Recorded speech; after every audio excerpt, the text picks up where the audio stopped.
ಎಲ್ಲರಿಗೂ ನಮಸ್ಕಾರ. 10ನೇ ತರಗತಿಯ ವಿದ್ಯುತ್ ಪ್ರವಾಹದ ಕಾಂತೀಯ ಪರಿಣಾಮಗಳು ಈ ಅಧ್ಯಾಯದಲ್ಲಿ ಬರತಕ್ಕಂತಹ ಗೃಹ ಬಳಕೆಯ ವಿದ್ಯುತ್ ವ್ಯವಸ್ಥೆ ಅಥವಾ ಗೃಹ ಬಳಕೆಯ ವಿದ್ಯುತ್ ವೈರಿಂಗಿನ ಕುರಿತು ಒಂದು ಮಾದರಿಯನ್ನು ಈಗ ನೋಡೋಣ. ಇಲ್ಲಿ ನಾವು ಪುಸ್ತಕದಲ್ಲಿ ಒಂದು ರೇಖಾಚಿತ್ರ ಕೊಟ್ಟಿರುವ ಹಾಗೆ ಇದನ್ನು ನಾವು ಒಂದು ಮಾದರಿಯ ರೂಪಕ್ಕೆ ಅಳವಡಿಸಿದ್ದೇವೆ. ಇಲ್ಲಿ ನಾವು ನೋಡ್ತಾ ಇದ್ರಿ ವಿದ್ಯುತ್ ಶಕ್ತಿಯ ಮೂಲ ಅಂದರೆ ವಿದ್ಯುತ್ ಪರಿವರ್ತಕಗಳಿಂದ ನೇರವಾಗಿ ನಾವು ಕಂಬಗಳ ಮುಖಾಂತರ ವಾಹಕ ತಂತಿಗಳಲ್ಲಿ ವಿದ್ಯುತ್ ನೇರವಾಗಿ ಬಂದು ನಮ್ಮ ಮೀಟರ್ಗೆ ತಲುಪುತ್ತದೆ. ಈ ಮೀಟರ್ದಲ್ಲಿ ಇನ್ಪುಟ್ ಜೊತೆಗೆ ಇಲ್ಲಿ ಔಟ್ಪುಟ್ ಅಂತಿರುತ್ತೆ. ಇಲ್ಲಿ ಮೀಟರ್ದಿಂದ ಹೊರಗಡೆ ಬರ್ತಕ್ಕಂಥ ಈ ಎರಡು ವೈರ್ಗಳು, ಒಂದು ಕೆಂಪು ಮತ್ತು ಒಂದು ಕಪ್ಪು ಬಣ್ಣದ್ದನ್ನು ತಾವು ನೋಡ್ತಾ ಇದ್ರಿ. ಕೆಂಪು ಯಾವಾಗಲೂ ಸಜೀವ ತಂತಿ ಅಂತ ಕರಿತೀವಿ, ಅಂದರೆ ನಾವು ಇದಕ್ಕೆ ಫೇಸ್ ಅಂತ ಕೂಡ ಕರಿಬೋದು ಅಥವಾ ಲೈವ್ ವೈರ್ ಅಂತ ಕೂಡ ಕರಿಬೋದು. ಜೊತೆಗೆ ಇಲ್ಲಿ ಕಪ್ಪು ಬಣ್ಣದ ವಾಹಕ ತಂತಿ ನೋಡ್ತಾ ಇದ್ರಿ, ಇದನ್ನು ತಟಸ್ಥ ತಂತಿ ಅಂತ ಕರಿತೀವಿ, ಅಂದರೆ ನ್ಯೂಟ್ರಲ್ ವೈರ್ ಅಂತ ಕರಿತೀವಿ. ಇಲ್ಲಿ ಮೇಲ್ಭಾಗದಲ್ಲಿ ಹಸಿರು ಬಣ್ಣದ ನೋಡ್ತಾ ಇದ್ರಿ, ಇದು ನಾವು ಭೂ ಸಂಪರ್ಕ ತಂತಿ ಅಂತ ಕರಿತೀವಿ, ಅರ್ಥಿಂಗ್ ಅಂತ ಕರಿತೀವಿ. ಇಲ್ಲಿ ಮೊದಲಿಗೆ ನಾನು ಮೀಟರ್ದಿಂದ ಹೊರಗಡೆ ಬರ್ತಕ್ಕಂಥ ಈ ಒಂದು ಕೆಂಪು ವೈರನ್ನು ಇಲ್ಲಿ ಫ್ಯೂಸ್ಗೆ ಕೊಡ್ತೀವಿ. ನಾವು ಮಕ್ಕಳಿಗೆ ಫ್ಯೂಸ್ನ ಕಾರ್ಯವೇನು ಅಂತ ತಿಳ್ಕೊಂಡು ಪಾಠದಲ್ಲಿ ನಾವು ಅದರ ಬಗ್ಗೆ ಚೆನ್ನಾಗಿ ವಿವರಣೆಯನ್ನು ಕೊಟ್ಟಿರ್ತೀವಿ.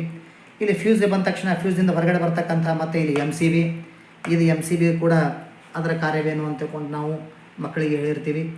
ಜೊತೆಗೆ ಇಲ್ಲಿ ಎಮ್ ಸಿ ಬಿದಿಂದ ಹೊರಗಡೆ ಬರ್ತಕ್ಕಂಥ ಈ ಒಂದು ಸಜೀವ ತಂತಿಯನ್ನು ಪ್ರತಿಯೊಂದು ಘಟಕಕ್ಕೆ ವೈಯಕ್ತಿಕವಾಗಿ ನಾವು ಇಲ್ಲಿ ಸ್ವಿಚ್ಗಳಿಗೆ ಅಳವಡಿಸಿರ್ತೀವಿ.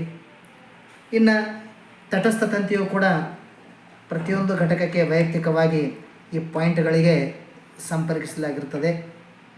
ಜೊತೆಗೆ ಈ ಹಸಿರು ಬಣ್ಣದ ಒಂದು ಅರ್ಥಿಂಗ್ ಅಂತ ಕರಿತೀವಿ ನಾವು, ಭೂ ಸಂಪರ್ಕ ತಂತಿಯನ್ನು, ಇದು ಕೂಡ ನಾವು ಪ್ರತಿಯೊಂದು ಘಟಕಕ್ಕೆ ಈ ಪಾಯಿಂಟ್ನ ಮೇಲ್ಭಾಗದಲ್ಲಿ ಒಂದು ದೊಡ್ಡ ರಂಧ್ರವನ್ನು ನೋಡ್ತಾ ಇದ್ರಿ. ಆ ರಂಧ್ರಕ್ಕೆ ಭೂ ಸಂಪರ್ಕ ತಂತಿಯ ವ್ಯವಸ್ಥೆಯನ್ನು ಕಲ್ಪಿಸಿರುತ್ತಾರೆ. ಹಾಗಾಗಿ ಇದು 1, 2, 3 ಇಲ್ಲಿ 3 ಘಟಕಗಳನ್ನು ನಾವು ತೆಗೆದುಕೊಂಡಿವಿ. ಈ ಒಂದೊಂದಾಗಿ ನಾವು ಅವುಗಳನ್ನು ಪರೀಕ್ಷಿಸಿ ನೋಡೋಣ. ಇಲ್ಲಿ ಮೊದಲನೇದಾಗಿ ನಾನು ಒಂದು ಕೋಣೆ ಅಂತ ತಿಳ್ಕೊಳ್ಬೋದು. ಇದನ್ನು ಒಂದು ಕೋಣೆಯಲ್ಲಿ ನಾನು ವಿದ್ಯುತ್ ದೀಪವನ್ನು ನನಗೆ ಬೇಕಾಗಿರುತ್ತೆ, ಆ ವಿದ್ಯುತ್ ದೀಪವನ್ನು ನಾನು ಬೆಳಗಿಸ್ಬೋದು. ಅದೇ ರೀತಿ ನಾನು ಇಲ್ಲೊಂದು ನನಗೆ ಬೇಕಾದಾಗೆ ಸಂಗೀತವನ್ನು ಕೇಳ್ಬೋದು ಅಥವಾ ಟಿ ವಿ ಏನಾದರೂ ಒಂದು ಮ್ಯೂಸಿಕ್ ವ್ಯವಸ್ಥೆಯನ್ನು ನನಗೆ ಕೇಳಲಿಕ್ಕೆ ಈ ಒಂದು ಮ್ಯೂಸಿಕ್ ವ್ಯವಸ್ಥೆಯನ್ನು ಕೂಡ ತಾವು ನೋಡ್ತಾ ಇರ್ಬೋದು. ಜೊತೆಗೆ ನನಗೆ ಗಾಳಿಯ ಅವಶ್ಯಕತೆ ಇರೋದರಿಂದ ನಾವು ವಿದ್ಯುತ್ ಪಂಖಗಳನ್ನು ಕೂಡ ಇಲ್ಲಿ ನಾವು ಬೆಳಗಿಸ್ಬೋದು. ನೋಡ್ತಾ ಇದ್ದೀರಿ, ಇಲ್ಲಿ ನೀವು ಏಕಕಾಲಕ್ಕೆ 3 ಉಪಯೋಗಿಸ್ಬೋದು.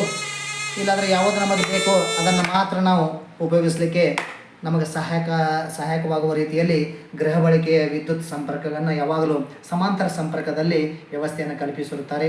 ಈ ಒಂದು ಪುಟ್ಟದಾದಂಥ ಮಾದರಿಯಲ್ಲಿ ಫ್ಯೂಸ್ನ ಕಾರ್ಯ, ಜೊತೆಗೆ ಯಾವುದು ಸಜೀವ ತಂತಿ, ಯಾವುದು ತಟಸ್ಥ ತಂತಿ, ಯಾವುದು ಭೂ ಸಂಪರ್ಕ ತಂತಿ ಮತ್ತು MCB ಕಾರ್ಯ, ಜೊತೆಗೆ ಈ ಪ್ರತಿಯೊಂದು ಘಟಕಗಳಲ್ಲಿ ನಮಗೆ ಉಪಯೋಗತಕ್ಕಂತಹ ಒಂದು ಮಾಹಿತಿಯನ್ನು ಮಕ್ಕಳಿಗೆ ಈ ಮಾದರಿ ಮೂಲಕ ತಿಳಿಸಲು ಬಹಳಷ್ಟು ಅನುಕೂಲಿಸುತ್ತದೆ ಈ ಮಾದರಿ ಅಂತಕ್ಕಂಥದ್ದು ನನ್ನ ಆಶಯ. ಎಲ್ಲರಿಗೂ ಧನ್ಯವಾದಗಳು.